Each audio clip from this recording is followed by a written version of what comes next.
Shalom, shalom peuple de Dieu, que la grâce de notre Seigneur et Sauveur Jésus-Christ soit votre partage partout où vous le recevez dans toutes vos familles.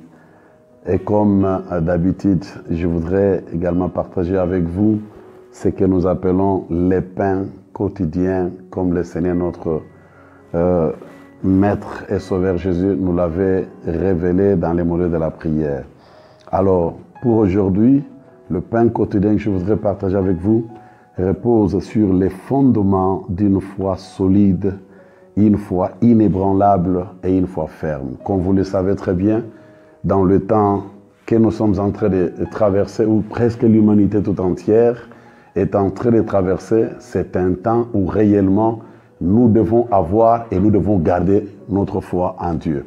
Voilà pourquoi même le maître de l'Église, dans les livres de Luc chapitre 18, je pense au verset 7 et 8, il pose la question, quand le Fils de l'homme viendra, il ne pose pas la question s'il viendra trouver des grandes églises, il ne pose pas la question s'il viendra trouver des bâtiments, il ne pose pas la question s'il viendra trouver des ministres ou des ministères, mais il dit, quand le Fils de l'homme viendra, trouveras-tu la foi sur la terre? Donc c'est un élément indispensable pour la vie chrétienne. Donc, nous comprenons, comme l'apôtre Paul le dit, nous marchons par la foi et non pas par la vie. Et aussi, il est écrit dans les livres des Hébreux, chapitre 11, verset 6, que sans la foi, il est impossible d'être agréable à Dieu.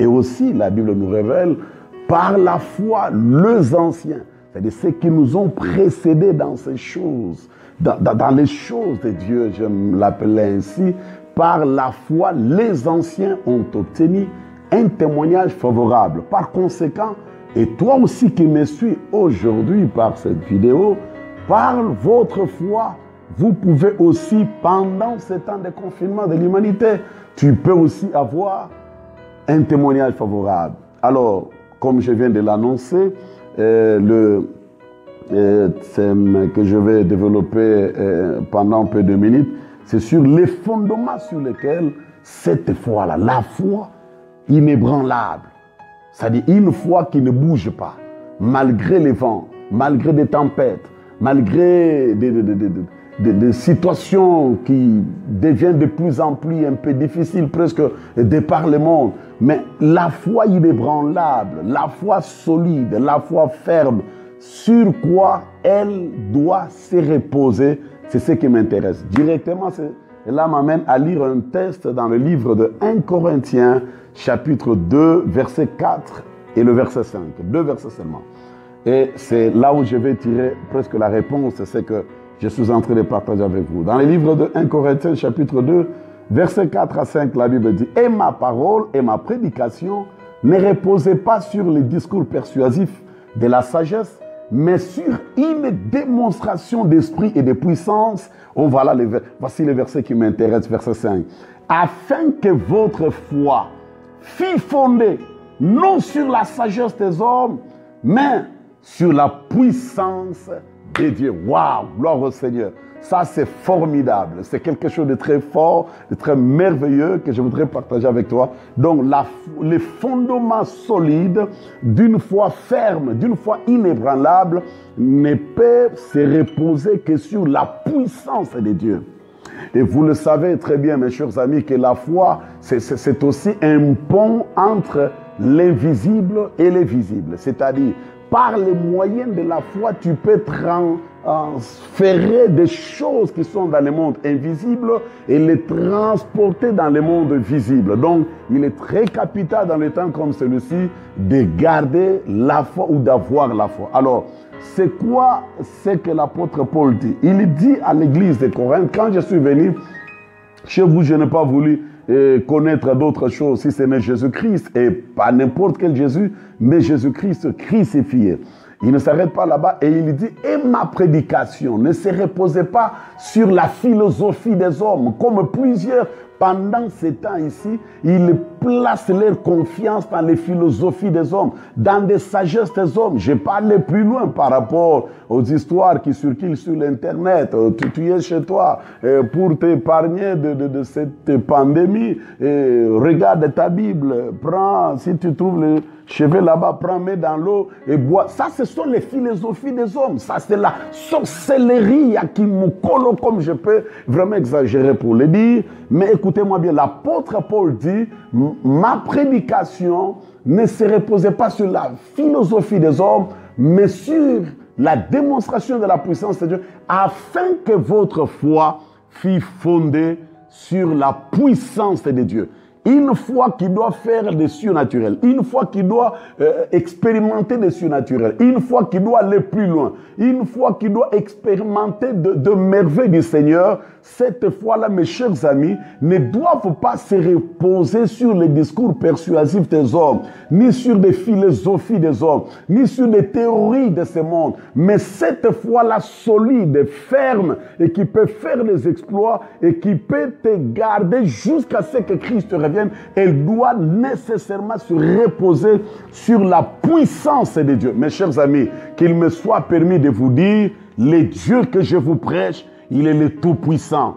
Il l'a dit à Abraham dans le livre de Exode chapitre 17, qu'il me soit permis de lire rapidement ce texte. Exode chapitre 17, verset 1er à 2. La Bible dit ceci. Exode chapitre...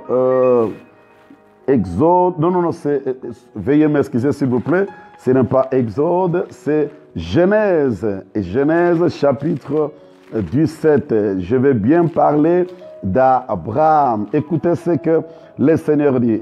Genèse chapitre 17, à partir du premier verset, le verset 2. Lorsqu'Abraham fut âgé de 99 ans, l'Éternel apparut à Abraham et lui dit, je suis le Dieu Tout-Puissant, marche devant ma face et sois intègre. J'établirai mon alliance entre moi et toi et je te multiplierai à l'infini. Écoutez bien ce qu'il dit. Lorsqu'Abraham fut âgé de 99 ans, l'Éternel apparut à Abraham et lui dit, ça Dieu commence par se présenter, parce qu'on ne peut faire confiance à quelqu'un qu'on connaît. Alors ici, Dieu, avant de prendre l'engagement sur des choses qu'il devrait faire dans la vie d'Abraham, sur des choses qu'il devrait accomplir dans la vie d'Abraham, il doit se présenter d'abord. Il lui dit ceci, je suis le Dieu Tout-Puissant. Je suis le Dieu. Ça, c'est l'Éternel qui se présente. Écoutez, on ne peut faire confiance, comme je viens de le dire, à quelqu'un dont on connaît très bien. Alors, c'est ainsi que ceci m'amène à vous dire, si Dieu commence par se présenter d'abord à Abraham, c'est pour qu'Abraham ait confiance en lui. Qu'est-ce que Dieu voulait lui dire? Ici, Dieu vient de marcher avec Abraham pendant 24 ans, depuis qu'il est sorti de Mésopotamie, depuis qu'il a reçu la promesse de la multitude, la promesse de la fécondité. Il n'a pas eu cet enfant de promesse et ça fait 24 ans qu'ils marchent ensemble. Et la Bible dit, Dieu va se révéler encore. L'Éternel lui est apparu. Et il va lui dire encore, Abraham, je suis le Dieu Tout-Puissant. Cela veut dire ceci. Votre stérilité ne représente rien devant ma puissance. Votre âge biologique ne représente rien devant ma puissance. Et quel que soit l'état de ta femme, qui a atteint presque 2 fois l'âge de la ménopause, cela ne peut pas résister à la puissance de Dieu. Quand il dit que je suis l'Éternel, le Dieu Tout-Puissant, c'est-à-dire il renforce ce qui est faible. Il rend possible ce qui est impossible. Il fait ce que le monde ne peut pas faire. Là où la philosophie de l'homme s'arrête, là où l'imagination de l'homme s'arrête, là où la pensée de l'homme s'arrête, là où l'homme trouve qu'il n'y a plus d'espoir, parce qu'il est le Dieu Tout-Puissant, laisse-moi te dire qu'il est capable de faire le miracle là aucune personne ne peut croire. Alors qu'il me soit permis de te dire, non seulement il se présente ainsi dans le livre de Genèse à Abraham comme étant l'Éternel, le Dieu Tout-Puissant, nous voyons par rapport aux choses qu'il a faites. Dans le livre de Jérémie, chapitre 32, verset 17, il dit ceci, par ma grandeur, par la grandeur de ma puissance, Il a créé le ciel et la terre. Il a placé le soleil, il a placé la lune. Qu'il me soit permis de vous dire, le ciel de Dieu que vous voyez ici, il a créé ces choses par sa puissance. Le soleil qu'il a suspendu sans le secours de la main de l'homme, c'est par sa puissance qu'il a fait cela. L'Éternel des armées, que je te prêche aujourd'hui, mon frère, ma soeur, il est le Tout-Puissant, c'est-à-dire, il est celui qui est capable de rendre possible ce qui est impossible. Il a démontré sa puissance, même dans le pays de l'Égypte. Écoutez ce qui se passe avec le Pharaon. La Bible dit quand Moïse se présente avec Aaron devant Pharaon pour lui dire l'Éternel nous a envoyés pour que tu puisses libérer Israël afin d'aller servir l'Éternel dans le désert. Pharaon va dire qui est l'Éternel pour que je puisse l'écouter, pour que je puisse lui obéir. C'est-à-dire il méconnaît la présence, l'existence de l'Éternel. Et la seule chose qui pouvait l'obliger de reconnaître qu'au ciel il y a un Dieu vivant, c'est par la puissance. Mes chers amis, nous sommes arrivés à ce temps ici où le monde doit voir la puissance de Dieu à travers ta vie. Que la gloire revienne au Seigneur. Voilà pourquoi il va lui dire dans le livre d'Exode, chapitre 6, oh là, qu'il me soit permis de lire ce texte, si j'aime bien ce texte. Exode, chapitre 6, verset 1 et le verset 2. Écoutez ce que l'Éternel dit. L'Éternel dit à Moïse, tu verras maintenant ce que je ferai à Pharaon. Une main puissante les forcera à le laisser aller. Une main puissante les forcera à les chasser de son pays. Verset 2, il dit ceci. Dieu parla encore à Moïse et lui dit, je suis l'Éternel, je suis apparu à Abraham, à Isaac et à Jacob comme le Dieu tout-puissant. Comme le Dieu tout-puissant. Il s'est révélé à Abraham, à Isaac, à Jacob, comme le Dieu tout-puissant, bien-aimé dans le Seigneur. Comme nous connaissons qu'il est le Dieu tout-puissant, nous avons tout intérêt de placer notre confiance dans ce Dieu-là. Comment sa puissance s'est démontrée dans la vie d'Abraham, dans la vie de Sarah? Un homme qui y a atteint presque 99 ans pour les autres et 99 ans pour les uns. Écoutez, un homme, donc quand l'ange va annoncer, pendant qu'ils étaient là, à Abraham, que tu auras un fils avec Sarah, là, ta femme, la Bible dit Sarah rit. Pourquoi Sarah avait ri? C'est parce qu'elle connaissait bien son mari. Il dit, mais non, mon Seigneur, il est déjà vieux. Il n'y a rien à espérer. Peut-être qu'Ismaël vive, mais pas avec Abraham. Parce que quand ils dormaient ensemble, ils dormaient comme des frères et sœurs. Un homme presque déjà fini.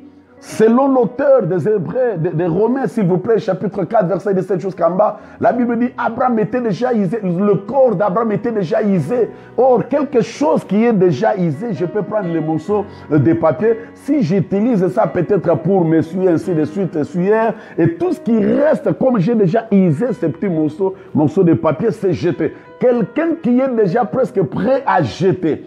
Prêt à jeter dans la poubelle. Mais de cette personne-là, la toute puissance de Dieu va le rendre capable d'avoir de la postérité. Non seulement faire Isaac avec Sarah, mes chers amis, mais après Sarah, il va prendre Ketura, une autre femme, avec laquelle il va faire encore 6 enfants. Voilà ce que la puissance de Dieu est capable de faire. C'est la raison pour laquelle je t'exhorte, mon frère, ma soeur, à placer ta confiance dans la puissance de Dieu. L'apôtre Paul avait raison de dire, afin que votre foi fût fondée, non pas sur la sagesse des hommes, ni sur leur philosophie, mais sur la puissance de Dieu. Oh, je suis venu aujourd'hui te dire, l'Éternel est notre Dieu qui a créé le ciel et la terre par sa puissance.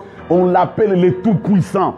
Donc, c'est-à-dire quelqu'un qui est capable de rendre possible ce qui est impossible, faisable ce qui ne peut pas être faisable. Alors que la gloire revienne à l'Adonai. Écoutez-moi bien, c'est qu'aussi, Éphésiens chapitre 1er, là je vais lire, Éphésiens chapitre 1er, verset 19, ça c'est dans la Nouvelle Alliance, avant que je puisse aller chuter. Écoutez-moi bien ce que Éphésiens chapitre 1er et verset 19, c'est que la Bible déclare, j'aime beaucoup ces passages ici, wow, wonderful. La Bible est tellement, c'est la chose la plus meilleure que tu peux désirer pendant ces temps ici, mes chers amis. Éphésiens chapitre 1er, verset 17, 19, s'il vous plaît. La Bible dit ceci, et quelle est envers nous qui croyons l'infinie grandeur de sa puissance, se manifestant avec efficacité par la vertu de sa force.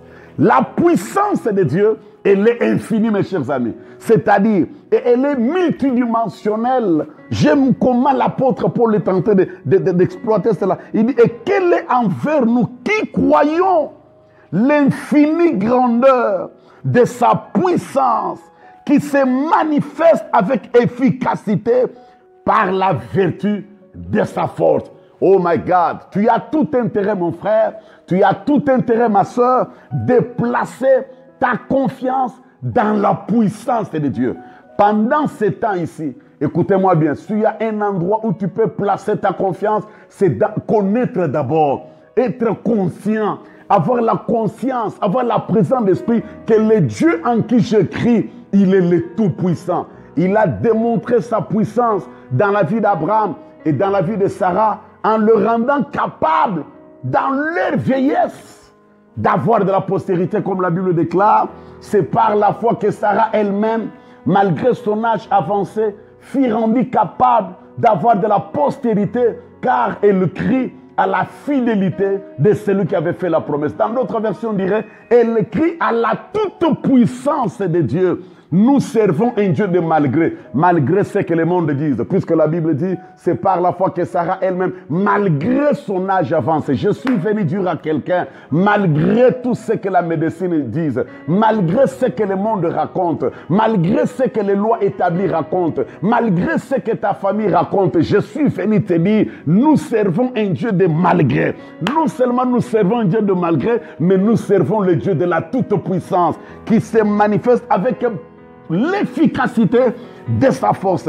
Et il a une puissance illimitée. C'est-à-dire, rien ne peut limiter la puissance de Dieu.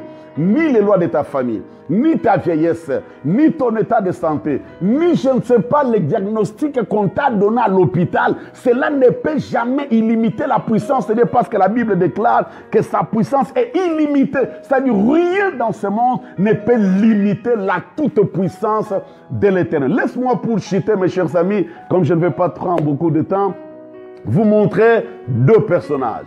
Comment ils ont vécu aussi la toute-puissance de l'Éternel. Ces deux personnages, il s'agit de l'apôtre Paul et de notre bien-aimé Silas.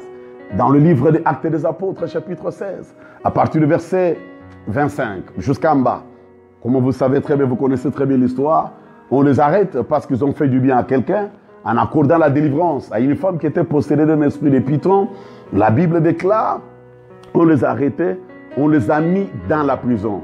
C'est là où je vais chuter. On les a mis dans le confinement. Écoutez, mes chers amis, Paul se retrouve dans le confinement, non pas le confinement dans lequel toi et moi nous nous retrouvons d'une façon normale. On nous a dit c'est juste pour nous préserver et préserver aussi les autres. Il n'y a pas de menaces, il n'y a pas la persécution, il n'y a pas la tribulation. Mais c'est avec ce que les Quinois disent, un esprit, il y a bien. Donc nous nous retrouvons dans le confinement un peu partout où nous sommes, où nous nous retrouvons. Mais Paul et Silas et leur confinement, c'était le plus mauvais confinement. Pourquoi? Parce qu'ils ont fait du bien à quelqu'un et juste à cause du nom de Jésus, on les arrête, on les frappe à mort. Ils ont eu des blessures un peu presque partout, on les place dans la prison. Et de là dans la prison, au lieu qu'ils se soucient, au lieu qu'ils se posent des questions, mais qu'est-ce que nous avons fait de mal pour nous retrouver dans cet endroit ici? Où est le Dieu d'Abraham, d'Isaac et d'Israël? Où est le Dieu de la Bible qui par sa main glorieuse, par sa main puissante, il a délivré Israël? Il a dit à Moïse dans le livre d'Exode chapitre 6, vous allez voir ce que je vais faire à Pharaon. Malgré la force que Pharaon avait, malgré l'occultisme de l'Égypte, malgré la sorcellerie de l'Égypte, malgré les lois établies de l'Égypte, malgré les conditions dans lesquelles Israël vivait, mais la puissance de Dieu s'est démontrée par la délivrance d'Israël. Ils sont sortis par sa main puissante. Mais ici, Paul et Silas, au lieu de se poser toutes ces questions, mais où est parti ces dieux-là? Écoutez-moi, mes chers amis, dans leur confinement, au lieu de se poser des questions, au lieu que Silas commence à poser la question à Paul, mais toi, tu m'as emballé dans cette affaire, mais regarde où nous nous retrouvons aujourd'hui. Et au lieu que Paul dise, mais je ne comprends pas des choses que j'ai enseignées, est-ce que ce Christ-là est-il vrai ou faux? Non, mais au milieu de la nuit, malgré les coups de blessure, malgré les douleurs, écoutez-moi bien, malgré les sangs qui coulaient du blessure qu'ils avaient, bien aimés dans le Seigneur, à la place de se lamenter, à la place de pleurer, à la place de se plaindre, dans leur confinement, la Bible déclare qu'au milieu de la nuit, Paul et Silas commencèrent à chanter les louanges de l'Éternel, à célébrer le puissant de Jacob. Il me semble, ça c'est moi qui le dis, Paul, il a été le premier à commencer en frappant presque sur la jambe de Silas en lui disant, mon cher ami, l'heure n'est pas de se soucier, l'heure n'est pas de se reposer, l'heure n'est pas de dormir, c'est l'heure d'élever les yeux vers le trône et adorons-le. Et il me semble que Paul va commencer à dire, qui est semblable à toi? Grand, puissant, fort dans les combats.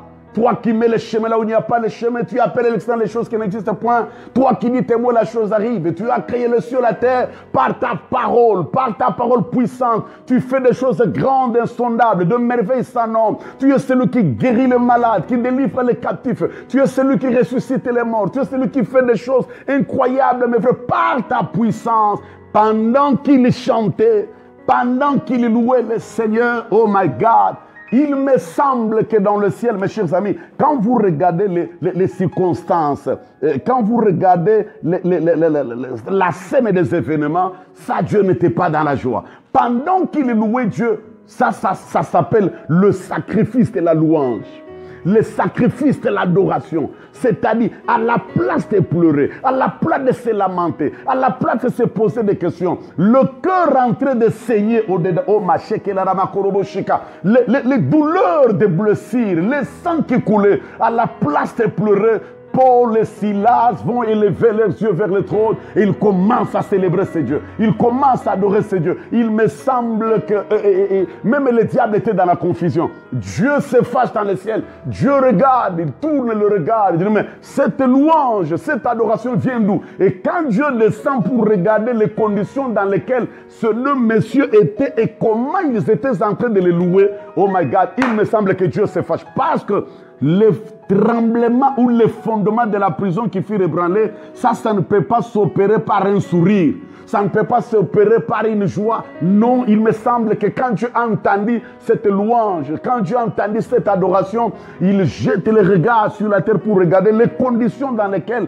les deux messieurs qui les louaient, les deux messieurs qui l'adoraient, les deux messieurs qui les célébraient. Quand Dieu jette le regard, regarde. Ils sont dans la prison. Dieu se fâche et la colère de l'Éternel va provoquer l'ébranlement presque du fondement de la prison. La Bible me dit que les fondements de la prison furent ébranlés. La première chose. La deuxième chose, toutes les portes de la prison s'ouvrirent à cause de la louange et de l'adoration qui sort d'un cœur brisé, qui sort d'un cœur déchiré, qui sort de la personne qui était dans le confinement. Et regarde le résultat, c'est la délivrance. Veux-tu vivre une délivrance surnaturelle?